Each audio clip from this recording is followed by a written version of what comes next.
For more than 100 years, Earth had remained distant from the troubles of the galaxy, choosing peace and patience over power and politics.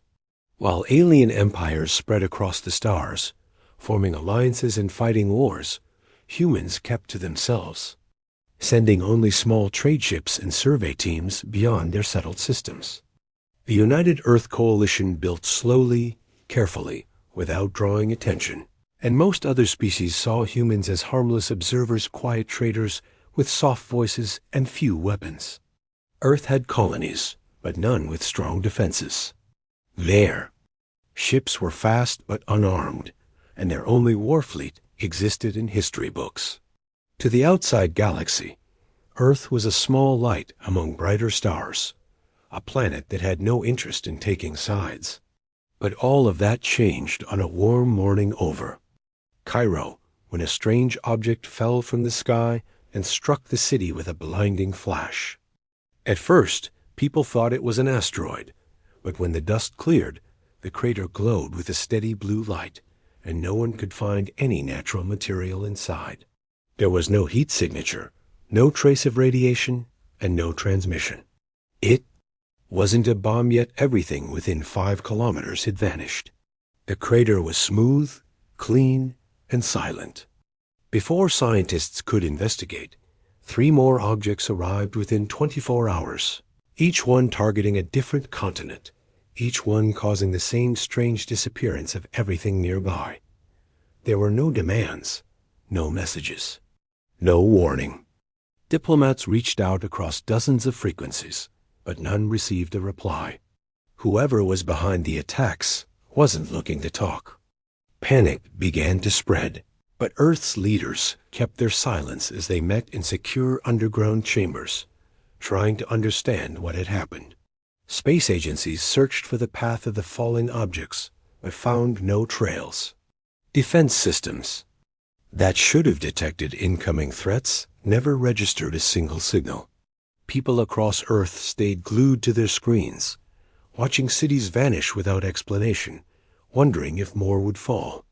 In orbit, civilian satellites kept going.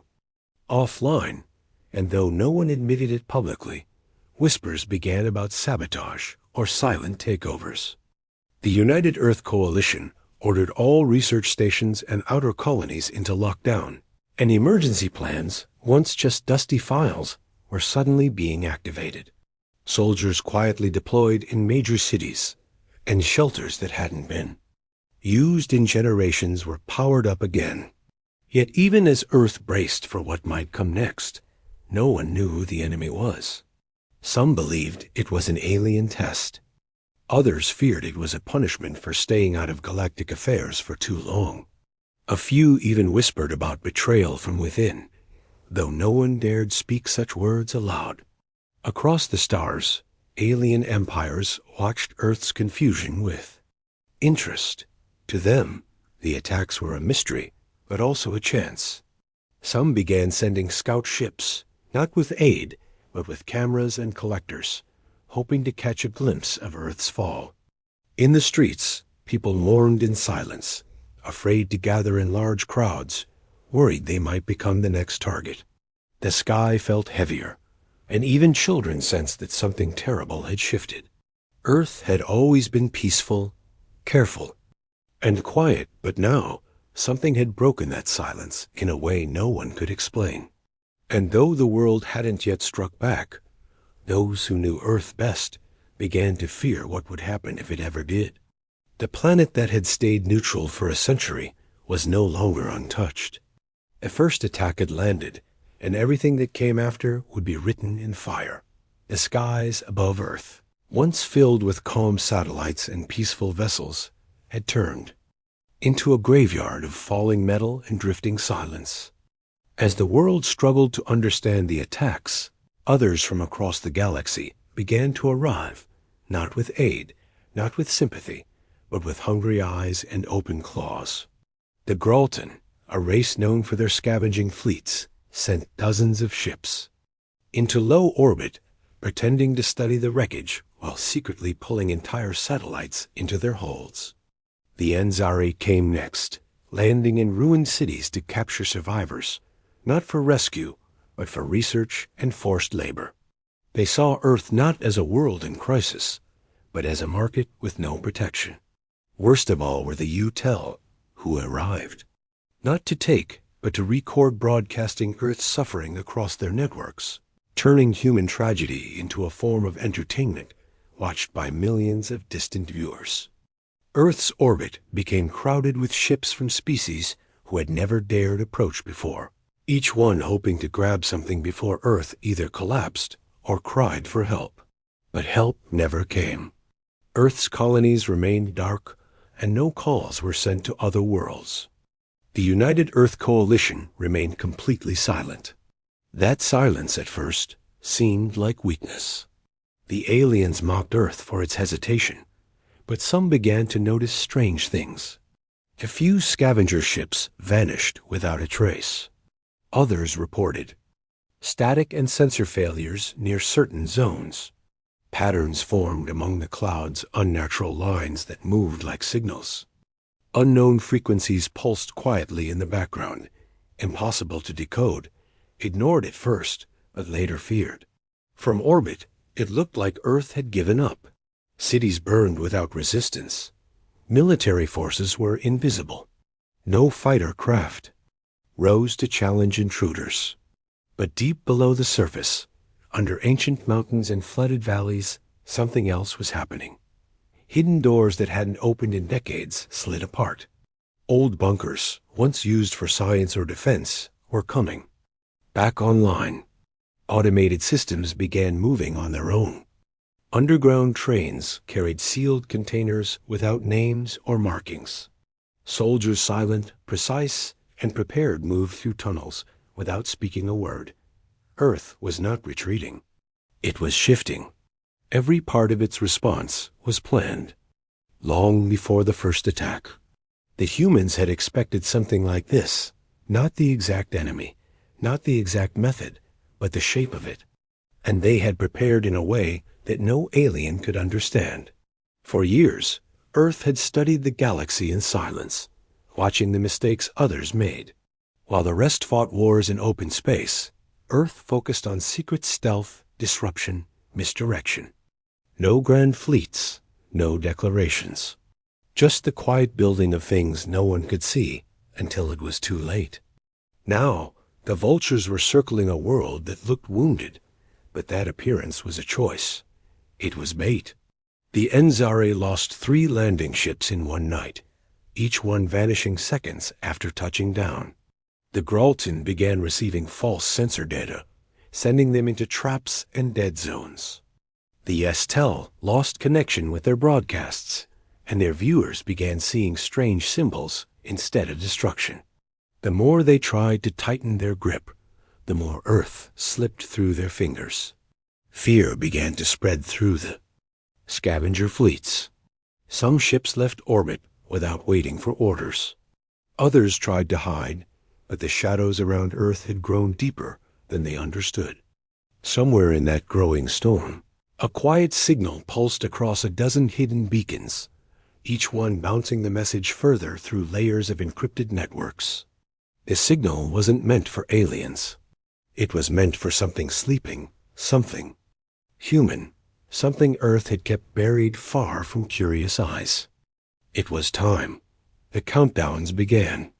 Timers activated in bunkers, in submarines, in orbit. Earth was not broken. It was awakening, but it would not strike like other worlds. It would not roar. It would not scream.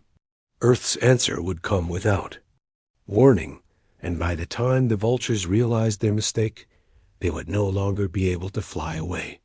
The galaxy had thought Earth was weak because it was quiet.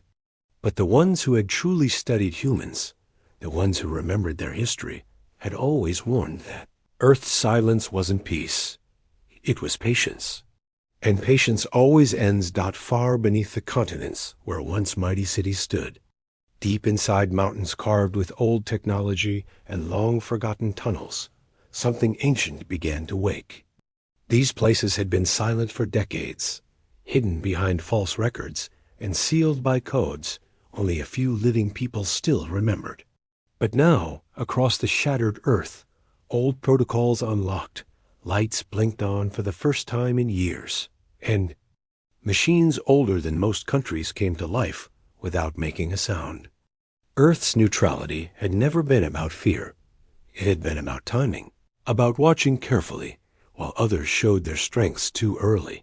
The alien fleets that hovered above had mistaken quiet skies and broken cities for surrender, but that illusion began to fade the moment orbital dropships rose from beneath the oceans.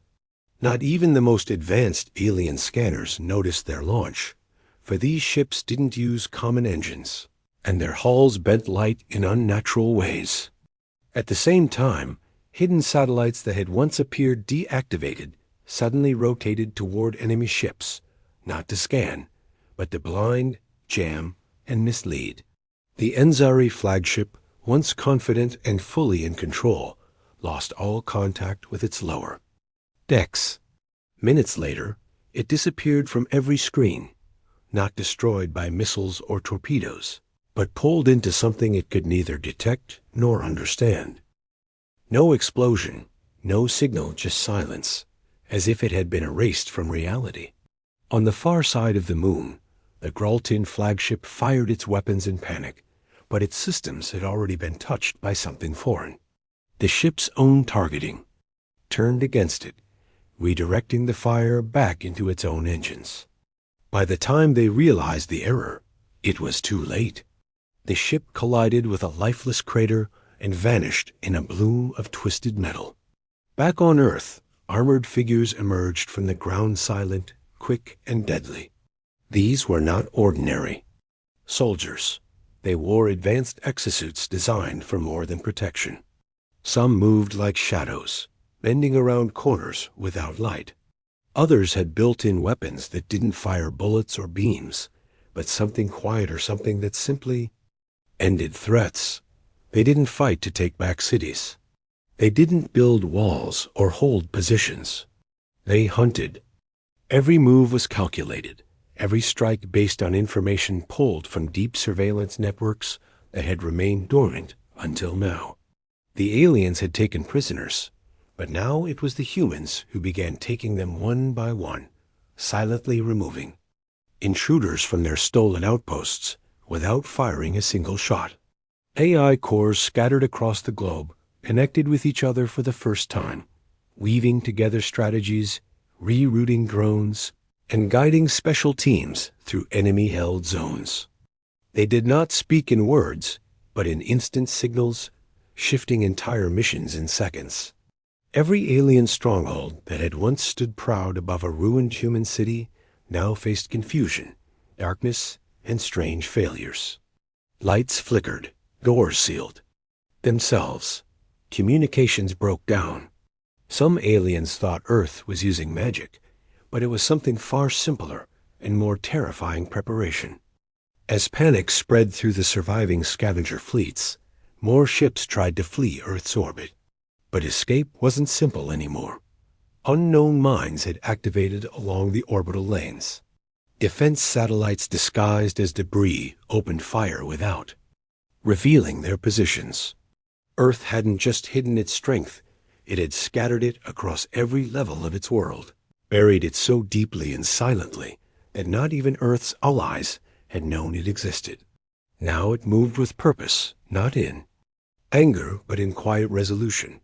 Earth wasn't lashing out. It was cleaning up. Those who had come to take, to steal, to mock, were no longer seen as threats. They were seen as problems to be solved. The remaining alien forces finally understood what they had triggered. Earth had been quiet for so long because it was never truly finished preparing. Its people had been building something stronger than a fleet. They had been building a planned one that would only activate if their home was attacked without cause. And now, that plan was unfolding. As each alien ship vanished, as each enemy camp went silent, messages were sent across the stars, not by humans, but by the fleeing aliens. They warned others to stay away, to never approach Earth again. Because Earth had never been weak. It had simply never been challenged in the right way. But now, with the skies clearing and silence falling over the battlefield, the truth became clearer than ever. Earth had hidden its teeth behind a patient smile, and now that smile was gone.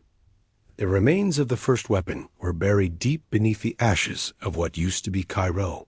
But Earth's recovery teams, guided by old sensor grids and new AI mapping, managed to dig through the strange, polished crater until they reached the core. It wasn't large, only the size of a small engine. But what shocked the scientists wasn't the damage it had caused. It was the material it was made from. The outer shell matched old Terran alloy designs, ones used in Earth's deep space drones nearly 2 centuries ago, but the patterns were distorted, as if someone had learned Earth's technology long ago and then changed it to serve a darker purpose. Inside the core, hidden under layers of strange metal, was a small chip that still hummed faintly. When it was connected to the Coalition's oldest decryption systems, the truth emerged slowly, line by line. This wasn't alien technology. It was Earth's, or at least it used to be.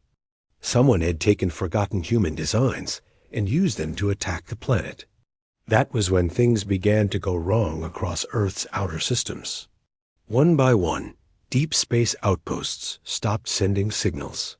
First was Theta 9, a small relay near the edge of Saturn's orbit, then 2 more near Neptune. By the time the 5th station went silent, command centers on Earth realized the pattern. These weren't communication failures. These were precision strikes, and the attackers knew exactly where Earth's oldest systems were hidden. They were moving with knowledge no alien force could have. The possibility no one had wanted to speak aloud finally rose to the surface. This was not just an external threat. Somewhere out there, a piece of humanity had turned against its own home. The truth came through a broken signal, captured by an old listening post on Pluto's far side. It was rough, layered with static, but the words were clear enough. "We are the firstborn. You left us. You forgot us. Now we return to complete what you abandoned." The message sent waves of cold silence through every major Earth command. Generations ago, before Earth had unified, a powerful colony ship had been lost during a failed expansion effort beyond the known charted stars. The records were sealed, buried deep in history, labeled as a failed expedition due to equipment malfunction and loss of contact. No search had ever found them, but the truth was different. That colony had survived, just not as Earth intended. Alone for decades, then centuries, without support, without contact, they had been forced to adapt in brutal conditions. Over time, they developed their own systems, their own rules, and their own belief that Earth had chosen to abandon them, to let them die in silence. That hatred had grown with every passing generation, and somewhere along the way, they had found others aliens with similar bitterness, willing to trade knowledge, weapons, and fleet support in exchange for a chance to strike at the galaxy's most cautious power. Now, calling themselves the Firstborn, this splinter of humanity had become something else, something cold, patient, and terrifying. Their fleet, formed from a mix of stolen Terran designs and alien enhancements, was already en route to Earth, not to negotiate, but to finish what the first impacts had started. And unlike the scavenger fleets Earth had already crushed, these ships were built for one thing: war against their own kind. Earth's defense systems, as advanced as they were, had never truly been tested against a human mind that thought the same way, planned with the same logic, and hated with a deeper cause. The Firstborn didn't strike at random. They struck where Earth's strategies were weakest: old listening stations, forgotten supply routes, hidden data caches. They were peeling back the edge of Earth's defense like layers of old armor. But even worse than their weapons was their knowledge. They knew Earth's fear. They knew its timing. They had once lived by the same values. and now they came to tear them down. Across the planet, Earth's leaders prepared, but this time with a weight far heavier than before. Fighting aliens was one thing. Fighting your own reflection was another. In the skies above, Earth's fleets regrouped, and in the quiet places beneath the surface, AI systems worked faster than ever, scanning for every clue, every old mission record that might reveal how the Firstborn had survived and what they would strike next. The countdown had begun, and Earth knew the next battle would not be about territory or survival. It would be about memory, guilt, and history itself. And as the stars shimmered above the dark side of the moon, a new signal echoed from the void louder, clearer and impossible to stop. It wasn't a threat. It was a promise. We are not your enemies. We are your shadow, and shadows always return. Above the blue curve of Earth, the stars began to vanish, not because of clouds or weapons, but because the sky was filling with ships, unlike anything the galaxy had seen before. They didn't arrive with noise or light, but with silent purpose. These were not civilian vessels, nor the rusty scavenger crafts of desperate empires. They were Terran warcraft, sleek and dark, rising not just from Earth but from Mars, from Titan's frozen valleys, and from deep space platforms that had been hidden for decades behind false signatures and asteroid fields. The Firstborn had expected to face a weak planet still recovering from old wars and fresh wounds. Instead, they faced something ancient, silent, and far more united than they had imagined. Earth did not speak. It did not offer terms or ask questions. It simply moved with a calm precision that felt almost cold. Massive defense platforms hidden in Earth's shadow turned to face the incoming fleet, their systems awakening in perfect coordination with orbital firewalls and cloaked counterstrike wings. The Firstborn fleet arrived in a tight formation. There, weapons ready, their leaders certain of their plan, but within moments, that plan began to fall apart.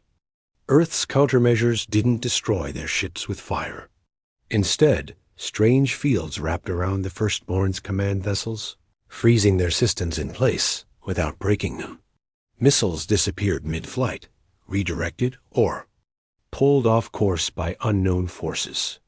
Some ships simply stopped responding, caught in pulses that disabled every engine without harming a single soul on board.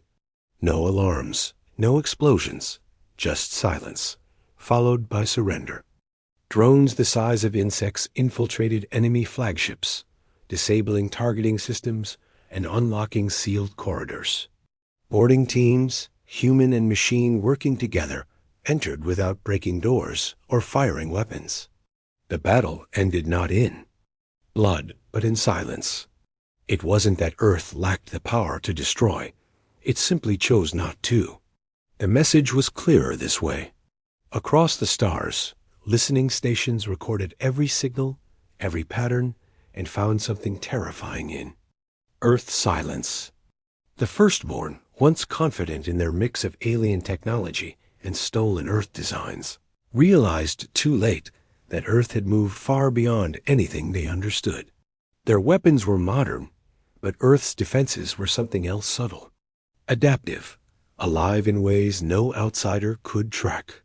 Some called it artificial intelligence. Others whispered it was something even deeper, a form of coordinated global consciousness shaped over decades of quiet war planning. Whatever it was, it ended the Firstborn's campaign in less than 2 hours.